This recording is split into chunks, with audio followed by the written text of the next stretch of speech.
Ceci est un livre audio autogénéré par Google. Introduction. Le débat sur la nature juridique de l'animal a récemment été ravivé par une réforme en droit civil. L'article 515A14 du Code civil prévoit désormais que les animaux sont des êtres vivants doués de sensibilité. Sous réserve des lois qui les protègent, les animaux sont soumis au régime des biens, tandis que préalablement à la loi du 16 février 2015, l'article 528 du même code précisait que sont meubles par leur nature les animaux et les corps qui peuvent se transporter d'un lieu à un autre, soit qu'ils se meuvent par eux-mêmes, soit qu'ils ne puissent changer de place que par l'effet d'une force étrangère. Si certains y voient le début d'une évolution du statut juridique de l'animal, d'autres appellent à la mesure. Il ne s'agit en effet pas d'une révolution, mais bien d'une œuvre législative symbolique en ce que la disposition précitée rappelle que l'animal reste soumis au régime des biens. Il convient toutefois de rester vigilant aux évolutions futures. Cette prise en compte par le législateur reste le signe d'un mouvement de la société. Les associations de protection animale saluent en effet une victoire tandis que certains praticiens font valoir leurs craintes quant aux conséquences qu'il faudra prévoir en amont, notamment dans la filière agroalimentaire et en matière de soins vétérinaires. Il faut cependant savoir que le Code rural définissait déjà l'animal comme doté de sensibilité. L'article L214A1 du Code précité dispose en effet « Tout animal étant un être sensible doit être placé par son propriétaire dans des conditions compatibles avec les impératifs biologiques de son espèce. » L'animal est donc doué de sensibilité selon le législateur, mais reste soumis au régime des biens meubles par le droit civil. Les dispositions du Code civil sont en effet applicables aux animaux en matière de contrats et obligations, de droit des biens et de la propriété, de la responsabilité, etc. Cela signifie notamment que l'animal peut faire l'objet d'une convention, d'un gage, mais aussi être susceptible d'une atteinte qui engagera la responsabilité civile délictuelle de droit commun de son auteur en ce qu'il a lésé la propriété d'autrui. De même, son propriétaire ou possesseur peut revendiquer son animal comme n'importe quel autre bien conformément aux articles 2279 et 2280 du Code civil. Ainsi, comme en matière mobilière, en cas d'action en revendication d'un animal, le juge doit ordonner la restitution même s'il estime que l'animal serait mieux traité chez son possesseur illégitime. L'article 524 du Code civil précise que l'animal est cependant immeuble lorsqu'il est attaché à un fonds, ce qui sera notamment le cas dans le secteur de l'élevage. Quoi qu'il en soit, le droit civil considère l'animal comme un bien soumis au régime de droit commun. Sa nature particulière est néanmoins prise en compte depuis de nombreuses années. Notamment, la juridiction prend en compte le préjudice moral du propriétaire résultant de la disparition de son animal de compagnie, ou auquel son maître est attaché par un lien affectif. L'animal sauvage reçoit également une protection au travers de la notion d'espèce protégée. Cette protection est organisée notamment autour de conventions internationales et de dispositions communautaires. Les dispositions du Code de l'environnement au titre de la préservation du patrimoine biologique reprennent un grand nombre de dispositions du droit communautaire et international. Cependant, certains animaux sont définis comme constituant un danger pour les activités humaines ou les équilibres biologiques et ne sont donc pas susceptibles de protection. Considérés comme nuisibles, ils sont exclus du champ d'application des règles protectrices de la faune sauvage et peuvent être légalement détruits par l'autorité administrative.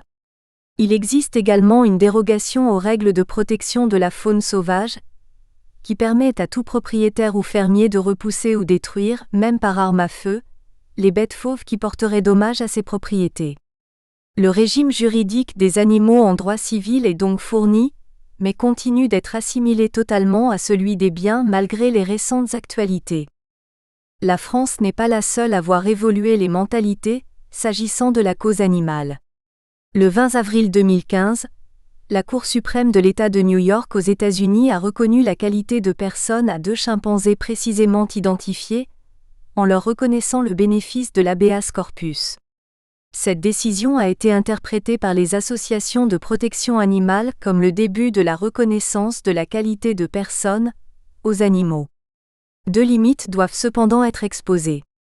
D'une part, seuls ces 2 animaux identifiés ont été qualifiés de personnes, ce qui exclut les autres animaux de leur espèce et les autres espèces. D'autre part, cette qualification n'assimile pas ces deux chimpanzés à une personne humaine, mais à une entité dotée de la personnalité juridique. Ils bénéficient donc de droits mais sans commune mesure avec les êtres humains. Outre cette actualité qui pose question sur la généralité de la protection que le droit pourrait apporter à l'animal, on peut noter que les différents systèmes juridiques européens envisagent également cette question à des degrés différents. Notamment, le système judiciaire turc vient de condamner un individu ayant torturé son chat. La peine prononcée est un emprisonnement, ce qui est déjà remarquable, d'une durée de 3 années ferme, ce qui l'est d'autant plus. Les droits européens et internationaux sont actifs sur la question du statut juridique de l'animal, mais les conventions et accords existants n'ont pas valeur de proclamation des droits au profit des animaux. En effet, il existe une multitude de conventions, telles que la Convention européenne sur la protection des animaux dans les élevages, ou encore des animaux d'abattage, mais aussi des animaux en transport international, et des animaux vertébrés et utilisés à des fins expérimentales ou à d'autres fins scientifiques, etc. Cependant, ces conventions, si elles ont valeur contraignante pour les États les ayant ratifiées, n'en sont pas moins uniquement des cadres réglementaires aux législations internes à chacun d'entre eux relativement aux animaux. Il n'existe donc pas à ce jour de droit des animaux au même titre que pour les hommes, et donc pas de juridiction supranationale susceptible de les défendre. L'animal est encore de nos jours un bien, même si sa spécificité tend à être reconnue de manière générale. Sa particularité commence à susciter de plus en plus de réflexions, tant sociétales que politiques. Le statut juridique de l'animal devient un enjeu, certes encore peu exploité, tant au niveau national qu'international. Cette prise en compte se fait dans un contexte d'une volonté sociétale, également naissante mais prégnante, de protection de l'environnement. Si le droit civil français contemporain considère l'animal comme un bien, tantôt meuble, tantôt immeuble, désormais doué de sensibilité, le droit pénal a également connu des évolutions plus anciennes s'agissant de sa nature juridique et des conséquences de celle-ci. Il faut d'abord préciser que l'animal n'a pas toujours été un bien dans notre droit criminel. En effet, le Moyen Âge a été le théâtre de la personnification totale des animaux. En 1379, 2 troupeaux de porcs s'affolèrent et causèrent la mort d'un homme. Le juge ecclésiastique, seul compétent à l'époque, souhaita juger non seulement les porcs ayant directement causé la mort de l'homme mais également les porcs témoins qui par leurs cris et attitudes belliqueuses, avaient démontré qu'ils cautionnaient l'agression. Les 3 porcs dont la responsabilité avait été retenue ont donc été jugés, condamnés à mort et exécutés. De même, en 1386, une sentence du juge de Falaise condamna une truie à être mutilée à la jambe et à la tête, et successivement pendue pour avoir d'abord déchiré au visage et aux bras puis tué un enfant. On voulut infliger à l'animal la peine du talion. Cette truie fut exécutée sur la place de la ville, en habit d'homme. On a eu de nombreux autres procès de la sorte. Ce fut notamment le cas contre des insectes dont la condamnation était le plus souvent l'excommunication, qui précisait la date où les condamnés devaient quitter la ville, voire même une heure précise. On avait le même type d'acte singulier à l'égard des rats, à qui l'on adressait une missive amiable afin de leur demander de quitter la maison où ils avaient établi domicile. Les juges s'appuyaient sur un texte de l'Ancien Testament, Exode 21-28, qui dispose « Si un bœuf encorne un homme ou une femme et cause sa mort, le bœuf sera lapidé et l'on n'en mangera pas la viande. » La responsabilité pénale de l'animal était donc engagée, indépendamment de toute sanction de son propriétaire. L'animal était à ce point personnifié qu'il devenait auteur de l'infraction, et devait donc être sanctionné en tant que tel. La procédure pénale était appliquée au même titre que pour les hommes, si bien que certains avocats étaient spécialisés dans la défense des animaux, et que des recours étaient possibles à l'encontre des décisions prononcées. Dans l'un de ces procès, une truie et une ânesse avaient été condamnées en première instance à la pendaison mais ce jugement fut réformé en appel, la condamnation à se faire taper sur le crâne étant jugée suffisante. Les peines prononcées à l'égard des animaux étaient le plus souvent empreintes d'une profonde barbarie. On a notamment pu condamner une mule à être brûlée vive, aux côtés de l'homme qui avait été jugé coupable de l'avoir sodomisée.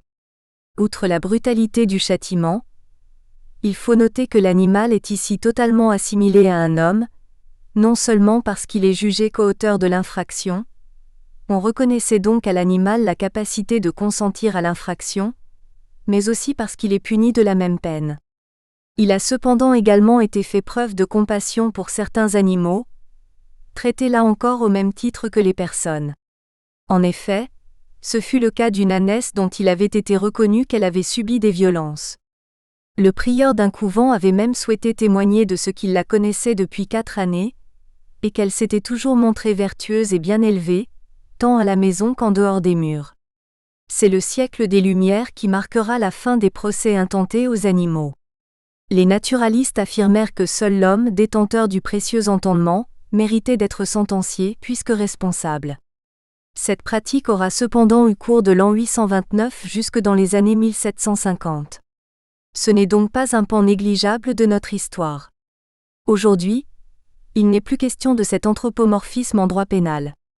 Néanmoins, une évolution est bien perceptible s'agissant du statut que l'on entend accorder à l'animal en droit pénal, notamment avec l'émergence des nombreuses conventions précitées, mais aussi des revendications d'une plus forte protection de plus en plus relayées par la société qui tendent à être prises en compte par le législateur.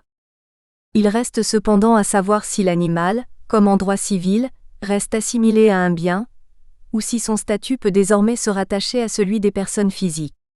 Ayant rapidement envisagé l'étude de son statut dans d'autres systèmes juridiques, nous nous concentrerons sur le système français et ce depuis la fin du XXe siècle.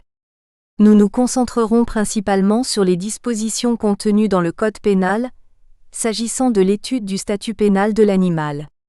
L'objet de la présente recherche est de s'interroger sur l'acquisition par l'animal d'un statut pénal propre, bénéficiant de règles spécifiques ou sur son rattachement aux statuts pénaux préexistants, c'est-à-dire celui des biens et celui des personnes.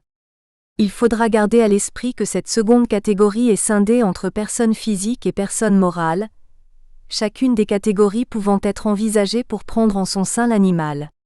Ce dernier peut être l'auteur comme la victime d'une infraction. Lorsqu'il en est l'auteur, nous nous interrogerons sur la possibilité d'engager sa responsabilité pénale au même titre que celle des personnes physiques.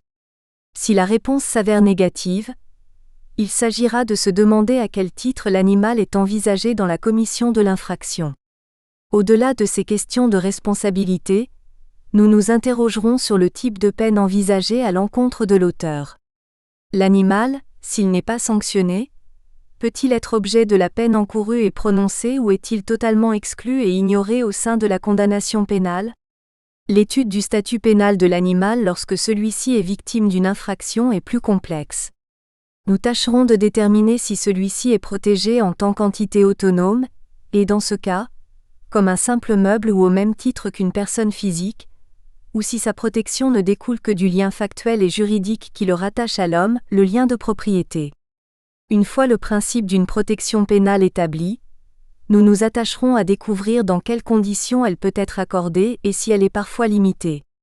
Il s'agira de déterminer quels sont les animaux protégés par le droit pénal, soit qu'il s'agisse de toutes les espèces animales, soit uniquement de certaines catégories animales. Dans cette seconde hypothèse, nous nous interrogerons sur l'origine et les critères de cette délimitation. S'agissant des animaux bénéficiant d'une protection, nous nous interrogerons sur la portée de celle-ci.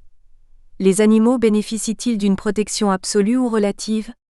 En cas de limitation de cette protection, il nous faudra nous interroger sur ses motifs et sur la question de savoir si l'on trouve le même type d'atténuation en matière mobilière ou personnelle. À travers ces différentes interrogations, c'est bien celle du statut pénal de l'animal qui est sollicitée. La construction de ce statut est-elle totalement aboutie ? Permet-elle ainsi de dégager un régime propre à l'animal ? Dans la négative, nous nous interrogerons également sur la possibilité de construire ledit statut pénal et sur les pistes à ce jour envisageables. La personnification de l'animal est-elle envisageable et souhaitable ? Quelles seront les conséquences d'un tel changement si celui-ci se produisait ? Nous allons nous attacher à explorer les différentes pistes que le droit positif nous propose, et nous espérons pouvoir apporter un éclairage précis et objectif sur cette question, à la fois ancienne et extrêmement actuelle, du statut pénal de l'animal. Afin que le propos soit clair, nous avons décidé de fonder notre raisonnement sur les statuts pénaux préexistants à ce jour, à savoir le statut pénal des biens et celui des personnes que nous distinguerons donc en deux parties. Nous montrerons comment le statut pénal de l'animal dénote d'une ambivalence en ce qu'il peut parfois se rattacher tout à fait à celui des biens, partie 1, ou s'en détacher pour se rapprocher, malgré de nombreuses atténuations, de celui des personnes, partie 2. Première partie. Une REIFICATION de l'animal au regard de son statut PENAL. Qu'il soit auteur chapitre 1 ou victime chapitre 2 de l'infraction, l'animal verra son statut rattaché de manière nette à celui des biens. L'assimilation que l'on connaît en droit civil se poursuit au pénal en ce que l'animal hérite du même régime que tout autre bien utilisé, afin de commettre une infraction, ou détérioré voire détruit par le fait de l'auteur de l'infraction. Chapitre 1. Une assimilation de l'animal à un bien, au regard de la répression pénale. Lorsque l'animal est le moyen de parvenir à l'infraction, son assimilation à un objet est absolue.